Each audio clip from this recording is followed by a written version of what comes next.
Welcome to episode 6 of the Burnout Expert Podcast. I am really excited for today's episode. I had a bit of a plan of what we were going to talk about, and this popped up this week, and I knew I had to put it in, and I bumped the other episodes. So, what happened this week is that Whoop, that's one of the health trackers that I do use, they came out with a day stress monitor. And oh my God, this week in my coaching sessions, it has been a game changer for any of my clients who have come in with a Whoop band, any of them that do wear a Whoop band. And I also do have a group in Whoop on their platform called Beat Burnout. And in that group, we've talked to some people too, and they've been finding the information that they have found just unbelievable. Like it's really, there's so much guessing that goes on when you are trying to figure out what are your biggest triggers. And we had somebody in the group this week as well that said she found out that it's actually when she's driving that are her highest stress scores.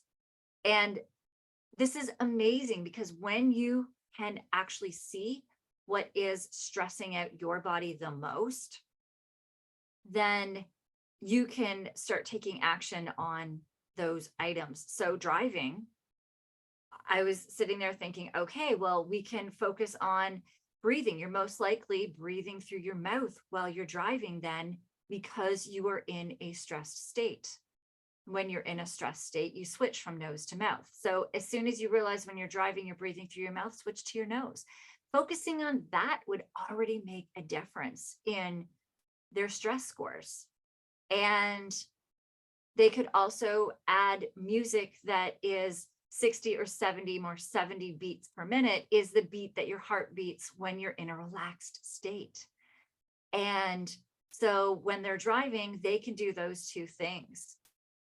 Change their music to a 70 beat per minute music, as long as I would never ever advise this for somebody who's driving home after a very long shift and is tired, especially a night shift, because it may relax you so much and there's a risk to falling asleep. So I would not.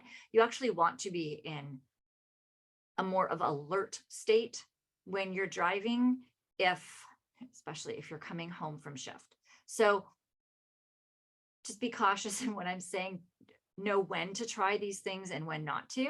But for somebody that is a Monday to Friday person driving during the day, on your way to work, on your way home, it's stressful. But we could also dive into why is that drive stressful?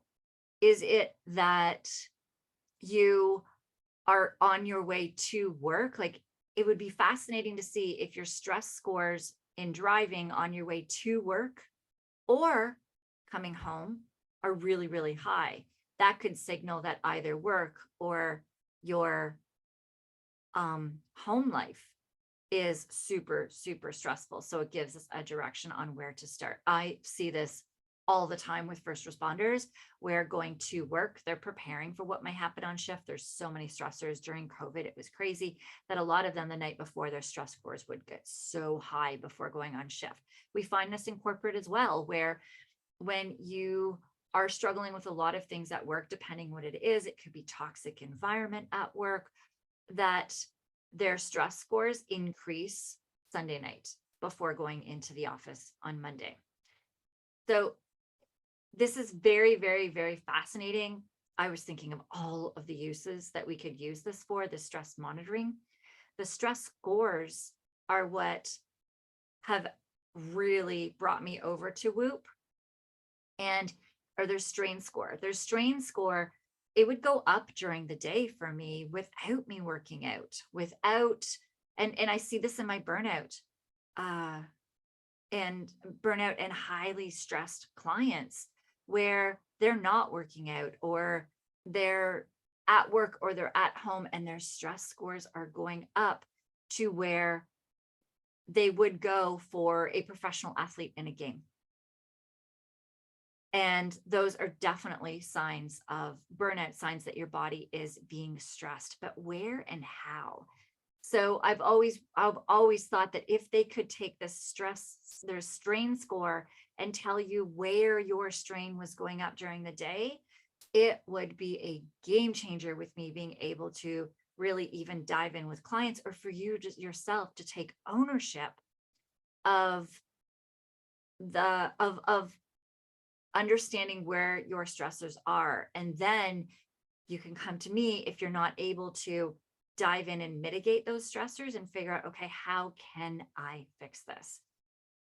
When you don't know your stress triggers, we often start focusing on the wrong direction. We might be overtraining. So you're hitting the gym, you're doing all of the things, but if you know your strain scores, if you know your stress monitoring, and you can see in your stress monitoring that it's taking you a long time for your body to recover post workout, then that is a sign that you're overtraining. So having these scores allows you to push to the maximum to get maximum results in the gym without overtraining. Like, just phenomenal. Um, for me as well, I am a highly sensitive person, which means that how I describe this is like a drug dog, or any of the dogs that are trained for drugs, for bombs. We can't smell the drugs that lots of these dogs can smell. We can't smell the bombs, the explosives, but these dogs can. And when they do whatever their command is, either bark or sit, when they smell whatever it is that they are trained to smell, their handler knows that that individual, there's a high probability, I don't know what the probabilities are in this, but a very, very, very high probability that there is a bomb there, or there are an explosive, that there is there are drugs there. And they don't question what their dog is doing when their dog is very consistent in this. So when that comes to me, I am very highly sensitive with synthetic fragrances. So the science behind synthetic fragrances is that they actually do disrupt your hormones.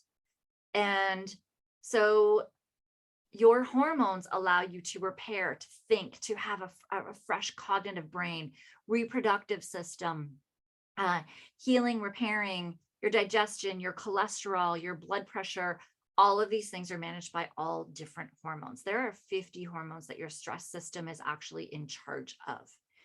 Your sleeping, I may have already said that. Your stress response. All of these are responsible by your stress hormones. And when a synthetic fragrance is introduced into your body, it goes into the receptor site. So what I say is, normally you have these hormones floating around in your body, and there's a car that comes by and picks up that hormone and brings it to wherever it needs to be in the body to tell the body what to do, for reproductive, for pain, for focus, for cognitive memory, for short-term memory, all of these things. It tells your body what to do, for blood sugars. And it goes to that receptor site, and the receptor then gets the signal and does its thing. But a synthetic hormone, what it does is, a synthetic hormone goes and hops in that car, takes the place of that real hormone, and goes to the receptor site, and can do a couple of things. It can mess up the receptor site because it doesn't know what to do, or it can mess up the signal, which can cause mood issues, mood irregularities. It can cause brain fog. It can cause your sleep to get off, reproductive, metabolism, cholesterol, blood sugars off, all of these things that your hormones, depending on what the hormone disruptor that's coming into it does. So my son and I are very, very, very sensitive to synthetic fragrances. And I'll be showing you actually the stress monitor. It's fascinating, because the subway we really struggle with, because quite often, as soon as we step on, if there's somebody beside us that has used fabric softener, and if they use like maybe a strong soap, so Tide, Purex, a lot of these washing soaps as well as a very scented fabric softener, if we're standing beside them, both of us start getting agitated. My son's anxiety starts kicking in, and our brains get foggy and our energies just go down. And it's hard to explain that to somebody who's not experiencing it. And so, interestingly, this week I'll show you. I'm doing this on video as well. I put up a couple of slides and I'm going to put this on my YouTube channel as well. And I'll put the link in the show notes because I'm going to show you my stress monitor. And you'll see when I was on a subway where there was a huge smell. And you'll see instantly I spiked in the high stress zone. So this is why I get so excited about this monitoring, is because the stressors that we experience in a day are so different from person to person. And it could be a food tolerance. One night while I was doing this, we were eating this really delicious, spicy tomato, Indian tomato soup. And I spiked. It was good. It was delicious, but the heat was more than I probably, well, no, it was good. It was heat that I really liked, but it did challenge me, and it actually set off my stress marker too. So it's interesting, but you'll see I recovered quickly after, like right after I was done eating, we went down, I was good.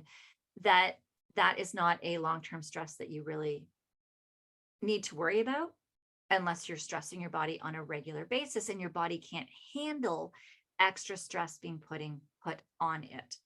So when you're seeing this, you're going to be able to see what is stressing at your body and how much. And one thing I'm going to explain to you from this week, I knew stressed out my body, but I enjoyed it. And I was like, it doesn't stress me out that much. It doesn't cause me too many issues, but holy crap, seeing it on the stress monitor this week, I'm like, oh, I really need to watch that habit. So I'm going to go over that with you today.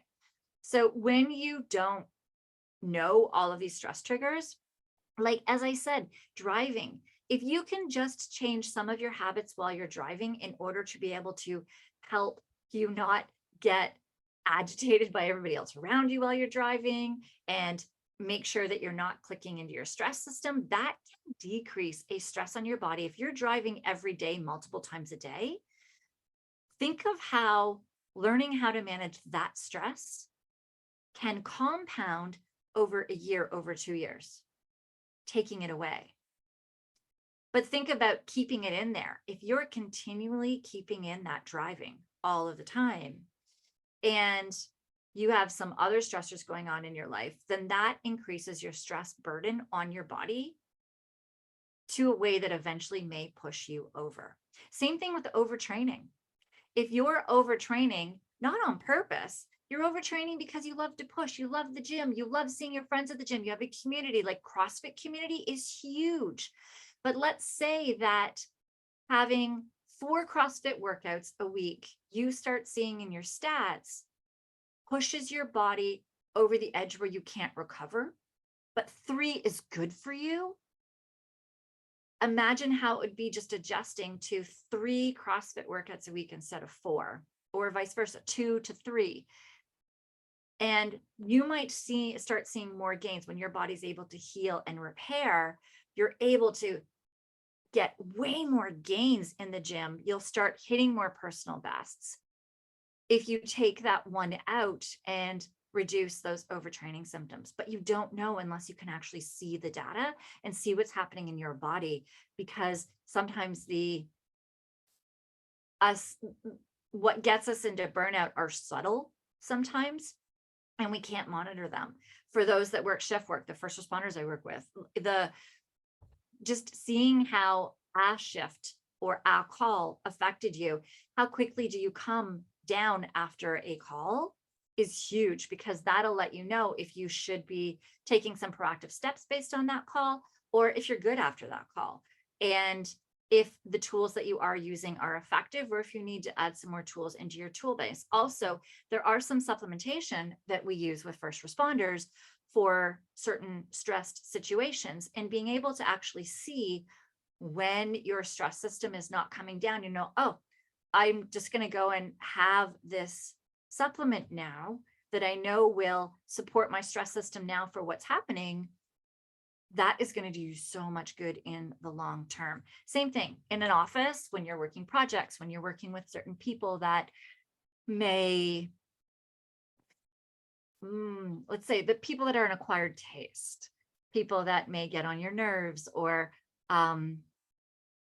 stress you out for certain reasons. You may find that one day they are stressing you out more than another, and you can then start taking out certain tools on that day, or start seeing that even something that's exciting you is actually getting you into the red zone. So going into a meeting, if you're going into a meeting, you should be a little bit excited.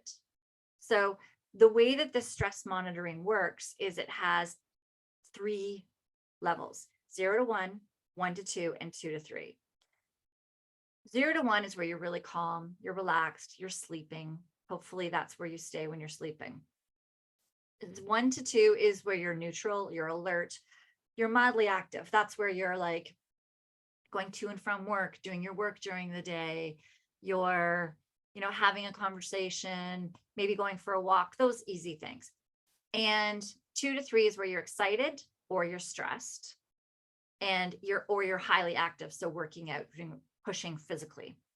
That would be a 2 to 3. So at the start of a meeting, when you're going into a meeting that you're really excited about and you want to present something, or it's a big deal that you're closing, you may be at a 2 or 3 to start. But if you stay during that entire meeting in a 2 to 3, if you don't move back to that neutral, alert area of a 1 to 2, then that means that you are pushing your body a little bit too much, and or your body is staying in a stressed state for too long, and it's releasing so many stress hormones, which have an impact on your body and push you further into burnout.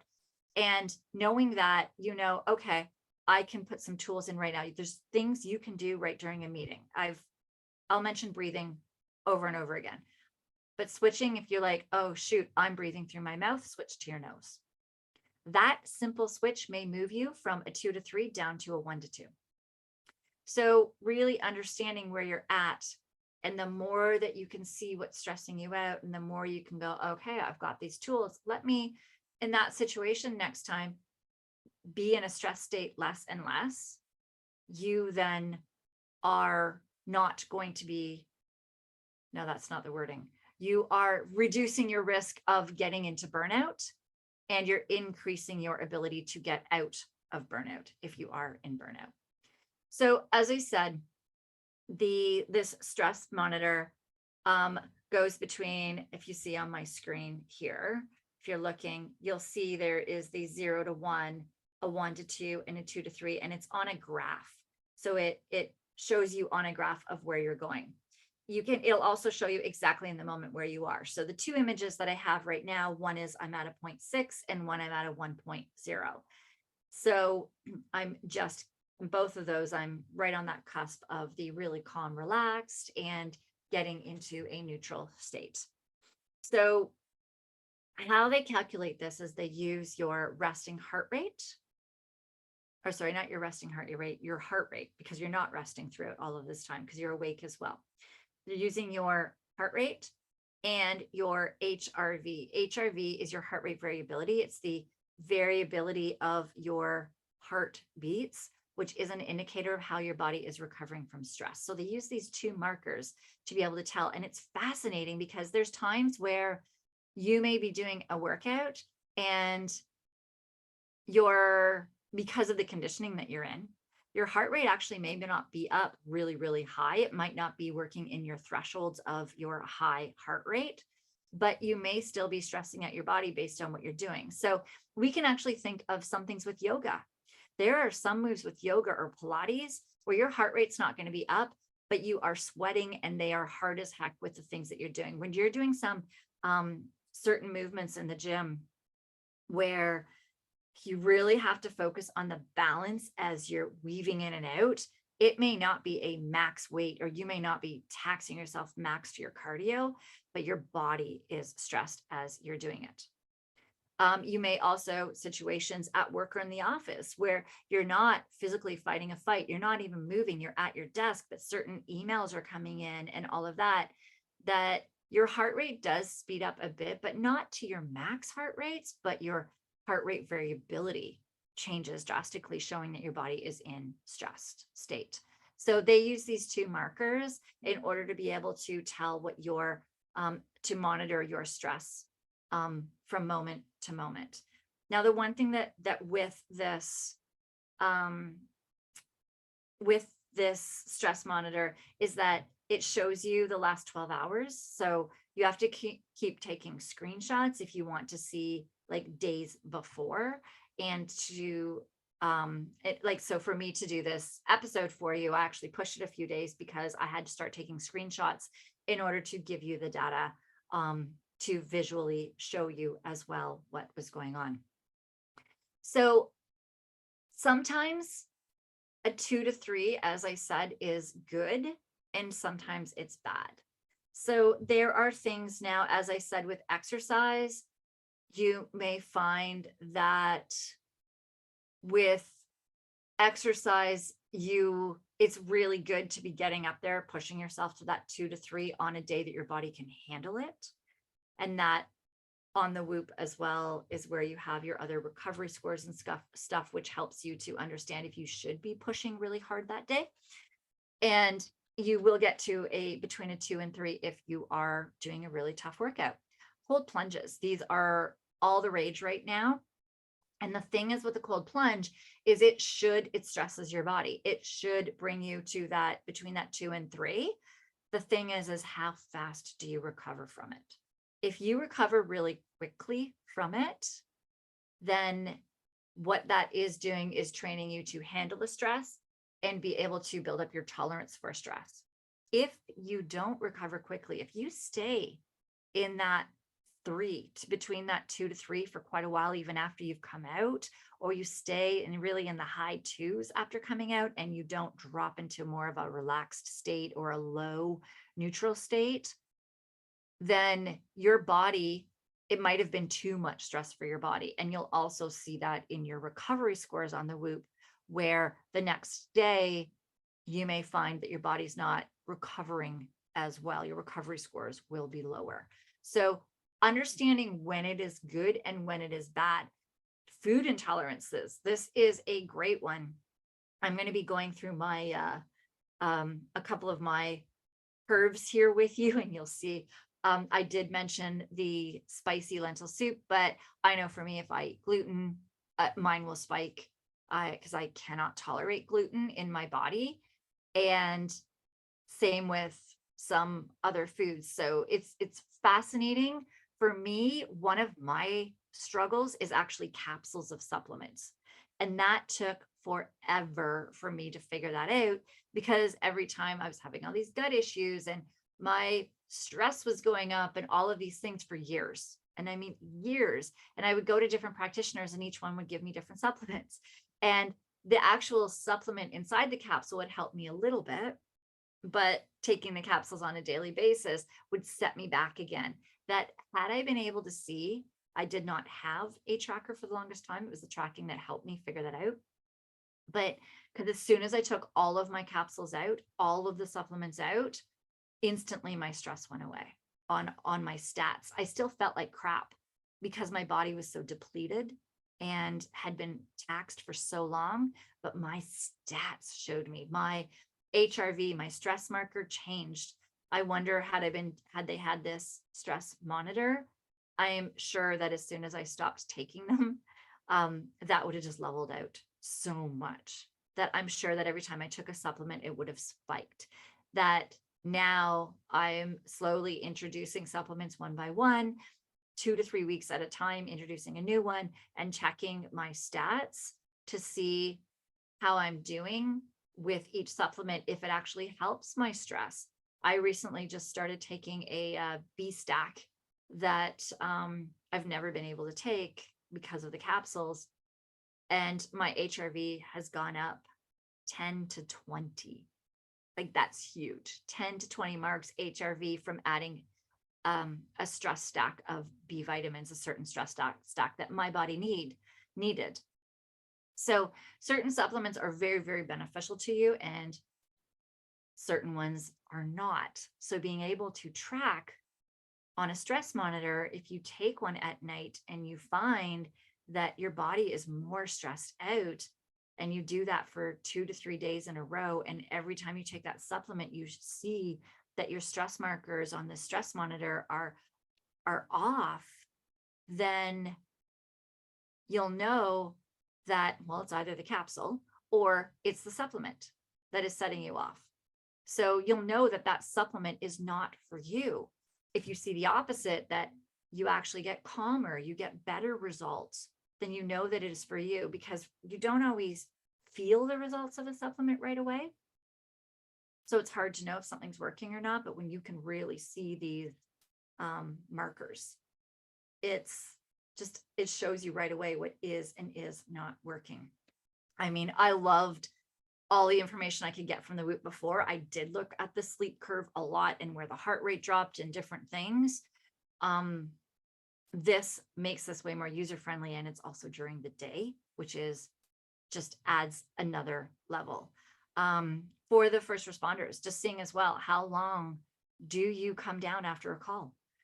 Especially a call that's cleared. You should come down fast after a call that's cleared. But if you don't, then that's telling you that your stress system is really being taxed. And that's where you need to start implementing certain tools to help with that.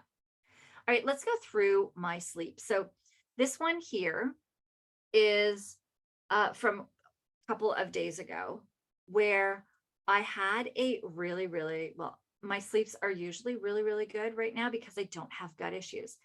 And so this one took it from 11:40 p.m. and I took 12 hours. So it took it until about noon the next day.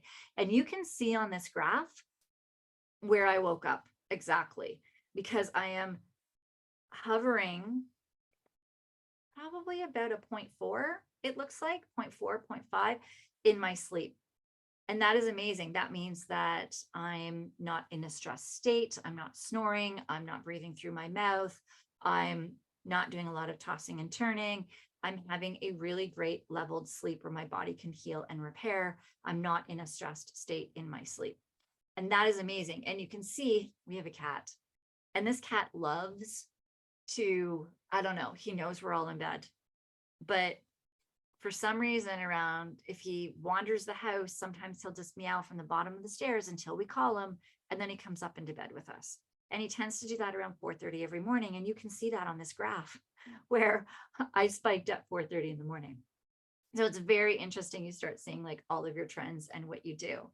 And as we're going through, you can see that I was actually in a highly active state for above a 2 in more of that stress zone. And I was not working out for most of that morning, which believe my next image is actually of. So yes, this is my next image, and you'll see that a lot of spikes. I am in that 1 to 2 range, that neutral range, for quite a bit, but there are certain spikes that I have going on here. And when you have those spikes, it's really interesting because you can see the things that are stressing you out. I homeschool a child. My child is a 2E child, which means that he is highly, highly gifted, ahead in certain subjects, but he also has another diagnosis that gives him a lot of learning challenges as well. So he has a memory processing that is through the roof. The things this kid takes in visually and auditorily is ridiculous, but his brain struggles to slow down. He also doesn't have the emotional or the intellectual intelligence to be able to handle everything that he takes in a day. So when I'm giving him, he also then has something called dysgraphia, which is where his brain is also going so fast. He can't get words out on paper by hand fast enough that he struggles to write more than a sentence by hand. Anything that's by hand, he struggles with. And steps, when you give him steps, if you don't go fast enough through the steps, he can't slow his brain down enough to comprehend what you're saying. So homeschooling him has been interesting. We're trying to figure out how he learns. And you can see in my spikes around 9 a.m., I was trying to teach him, we're trying to do financial literacy, of which this kid is ridiculous when he's learning with Pokemon, all the buy and sell and trading of cards. He knows when cards are going to lower in price when new sets comes out, and sells things at a higher value for lower. So I'm starting to get him into like stocks and investing and stuff like that. And just going over the steps with him was at 9 o'clock. And you can see I spiked at 9 o'clock. And it was tough. And you can see how I calm myself down a little bit. We go up, we go down, and you'll see there's the one where we actually got to, I'm above a 1 a little bit and below a 1 a little bit. That's where him and I were like, you know what? We need to go for a walk. He knows it's tough too. He's trying his best. He's only 9 years old. So after he explodes, we stop and we try to reset ourselves. So we went for a walk around the block, and you can see I lowered again, and then we came back and tried again, and I spiked again. So you can start seeing how much it stresses you out. And then after that, I let him be, and I went in the office. Oh no, then I went and had a shower. And you can see I am like between a 0 and 1 after that. So the good thing about this is seeing this is that, yes, I was in a very stressful situation, but as soon as it was over, I recovered fast. When I was in burnout, this never would have happened ever. I would have stayed high. I would have stayed living in it. I wouldn't have been able to get my body. I can switch in and out of a stress state and into a relaxed state like so fast now. As soon as I know that I'm in it, I can drop. And you could see this in my stress monitoring here. You can see where I go high and drop, and then I stay low, and then I get high again and I drop. So this interesting thing is, so what we were doing in the afternoon is I was taking my kids to the university to a math. There was a math thing for homeschooling kids, which was really super cool. And both my kids are really ahead in math. So it's like, hey, let's do this. So I pulled the one that actually is in school out. We got him, and then we went on the subway. And that's what I was saying earlier, the smells. The subway car we went in, we don't normally get this situation, but it was fuller than usual. It was raining. It was starting to rain. So there's more people on the subway than usual. And it smelled of fabric softener. And my one son and I instantly looked at each other. He instantly covered his face, and we both just made it through. But you can see how much I spiked on that. And then as soon as we got off the train, you can see it. And so we got there into the building. I got them sorted. And you can see all the time where they were in this math thing, I was sitting outside in a really nice, quiet study area for the university kids. And I was doing my work, and I was productive, and I was kicking butt, and I got under a 1, relaxed, getting all the stuff I needed to do in the office. It was amazing. And then you can see again, this was an interesting trip home. It started spitting rain as we were running to a streetcar. And my one child, I was like, oh, we've got to run to get the streetcar. He instantly panicked and almost ran into live traffic. And I had to scream at him to get him to stop and come back.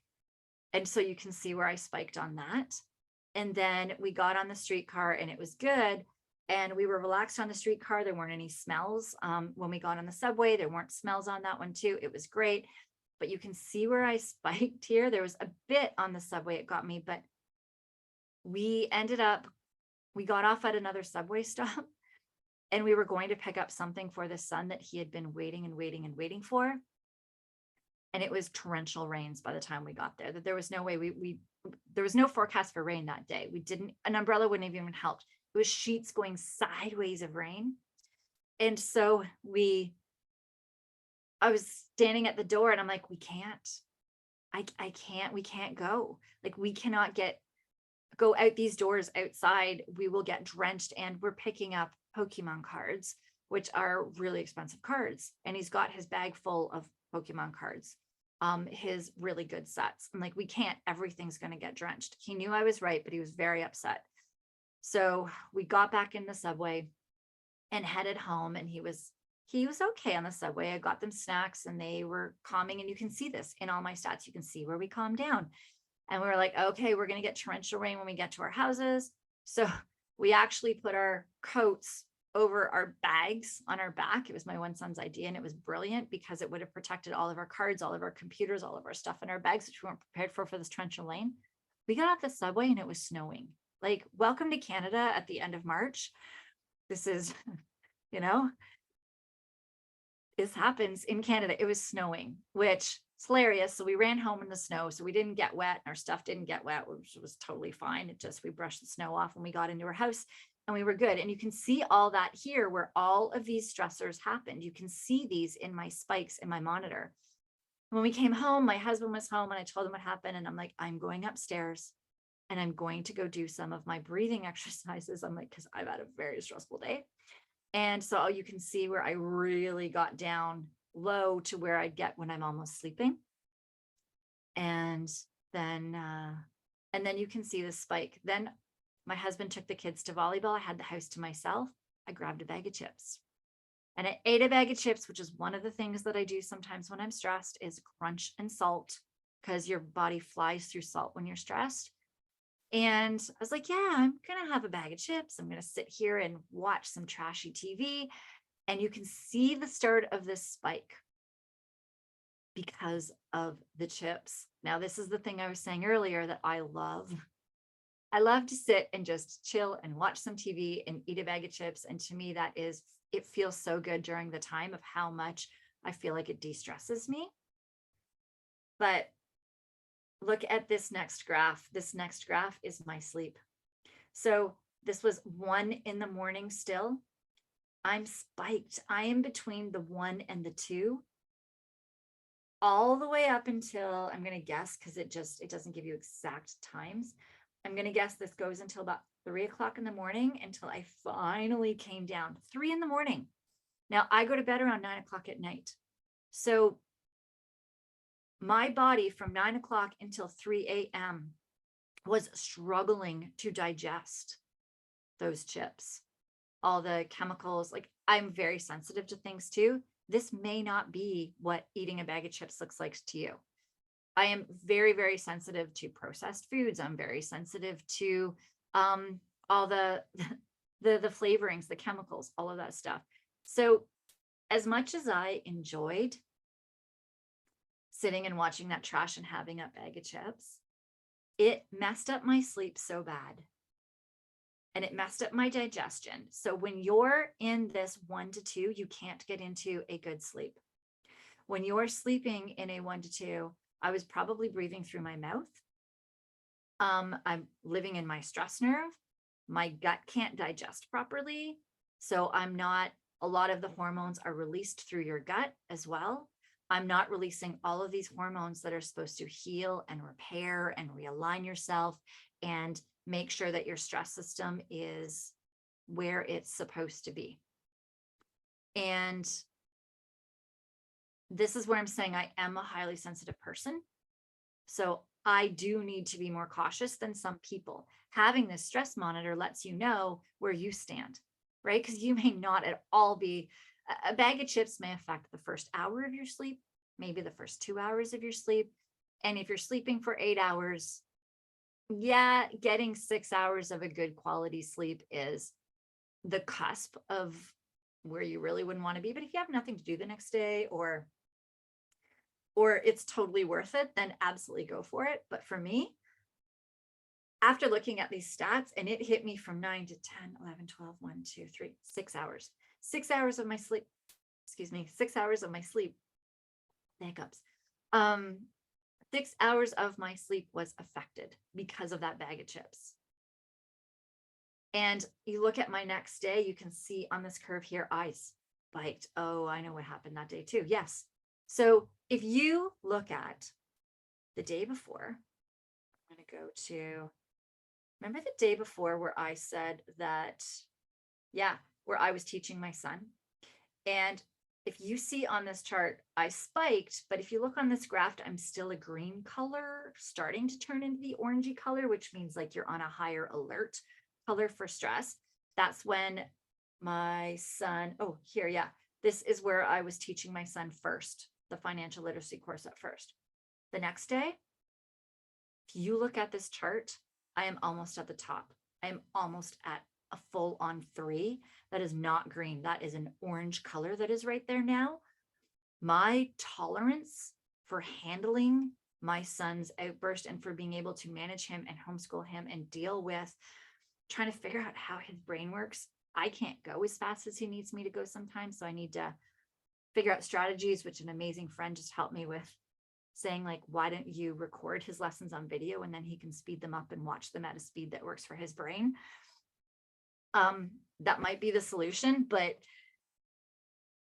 the difference between the night that I ate that bag of chips and it stressed out my body so much, and I'm not in burnout, right? When I was in burnout, these things used to just put me flat under. So I was living in a stress state all of the time when I was in burnout. But with this, that one night of eating that bag of chips made my next day horrible. That next day was a brutal day. I had so much trouble keeping calm with my son. I had so much trouble focusing in the office. I got a headache. I was supposed to actually record this podcast episode and I couldn't. I could not because of a bag of chips. Like it's fascinating when you start diving into what your stressors are. As I said, I am like this bomb sniffing dog. I'm totally like a canine that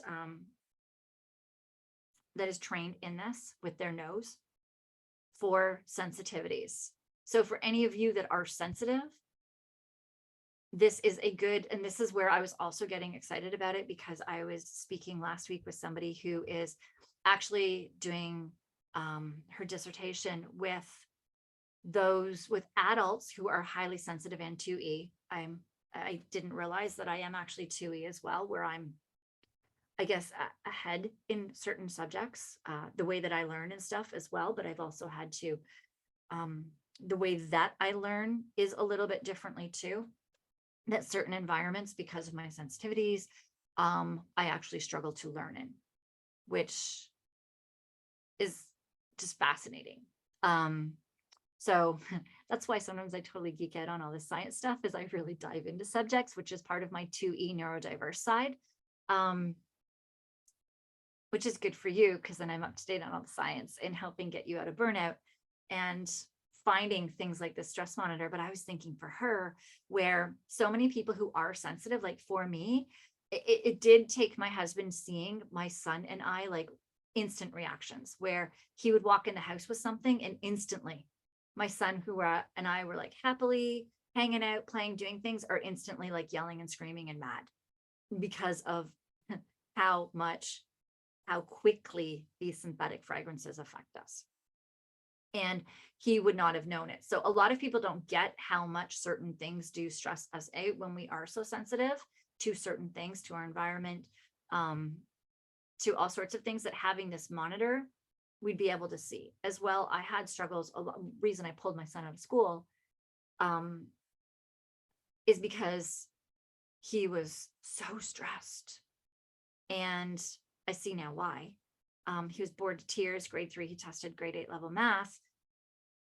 And they were just giving him grade 3 math. And he was just bored to tears. The teacher would just let him read every single day.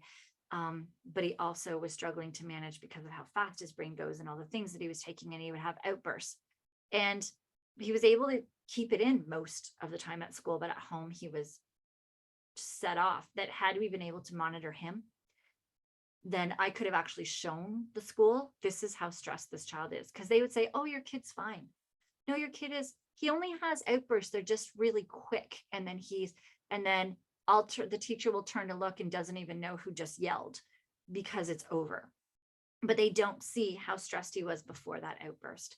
So these are the things that we can visually see with kids. These are things that we can see in so much different research, the amazing things that they can use this for. Like I got so excited when I was reading this, but it this just even this week alone has helped me see that yesterday I needed a down day. I needed a day to recover from, we had a couple of late nights from that bag of chips, ridiculously as that sounds. Um, and my son and I needed a break from one another of the learning new things. So I didn't teach him anything new yesterday. We chilled. We did things that he liked to do that stimulated his brain. I did some work in the office that was calming and relaxing for me. And we made sure we got walks in. We made sure we did our breathing. We made sure that we pulled out the tools that both of us know that do reset our stress systems. And now I'm in here recording.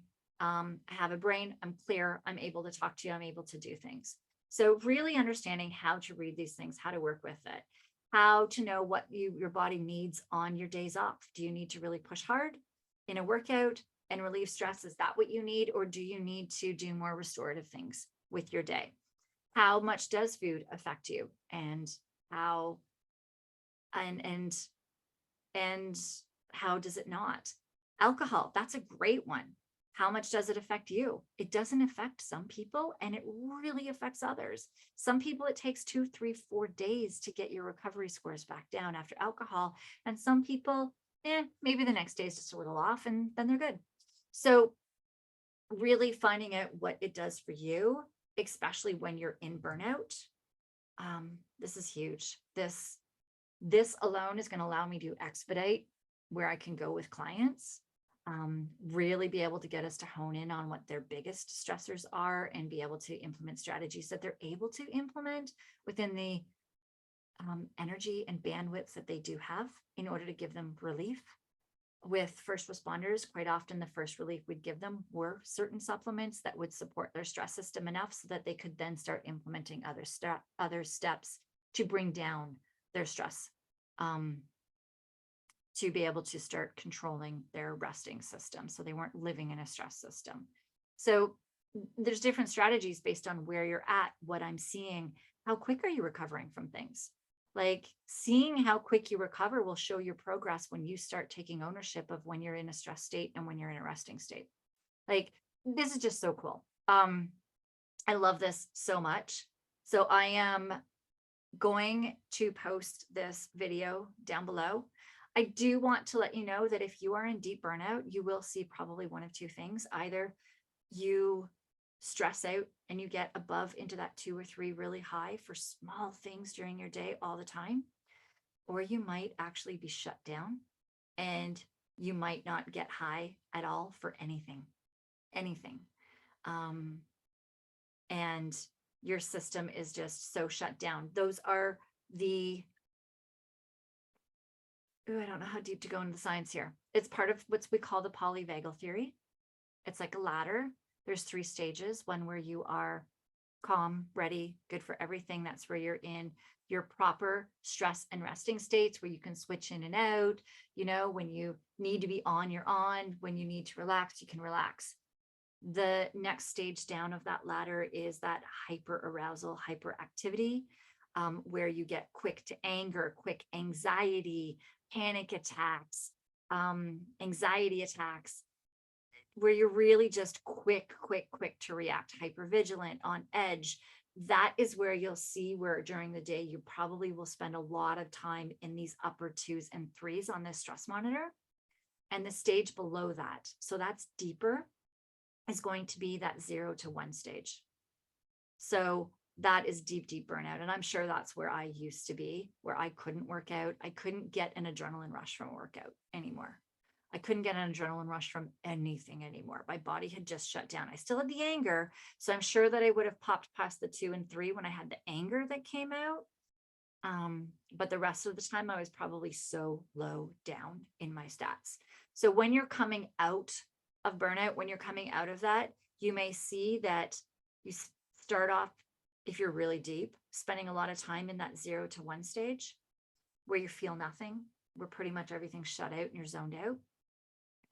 And with the odd peaks in that 2 to 3, but not a lot of time, probably in that 1 to 2, in that middle range.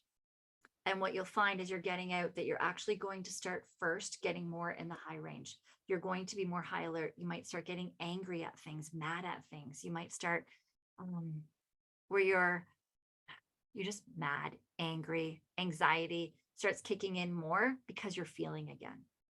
That's your stress system starting to come out of hibernation and starting to actually improve.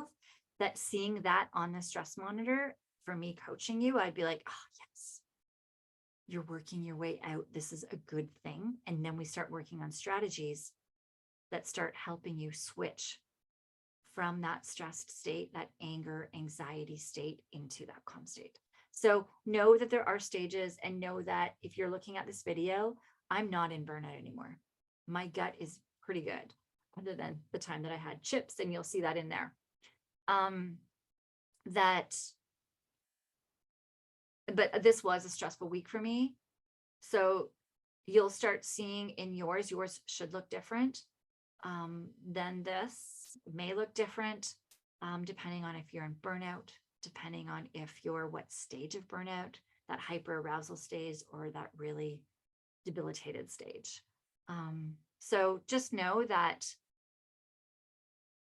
if you're looking and you have so many different stressors, so many different things, that's where I come in.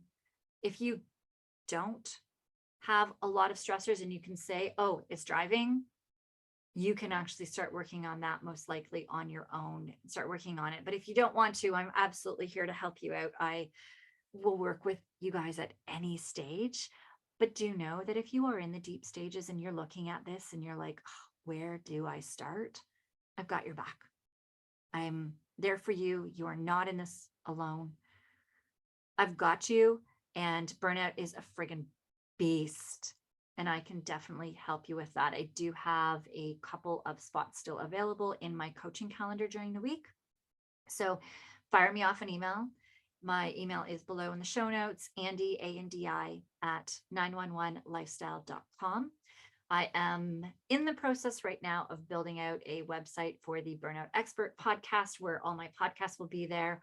All of the links that I mentioned and stuff will always be on that website as well, and all the links to the podcast episodes. So that is it for today's episode. I thank you so much for listening. I am so excited about this. If you have any questions, let me know. If you are interested in a Whoop band, I do have a discount code. I believe it's for a first month free or something like that from Whoop, that I will link in the show notes below as well. That gets you a free month to get started on Whoop if you'd like.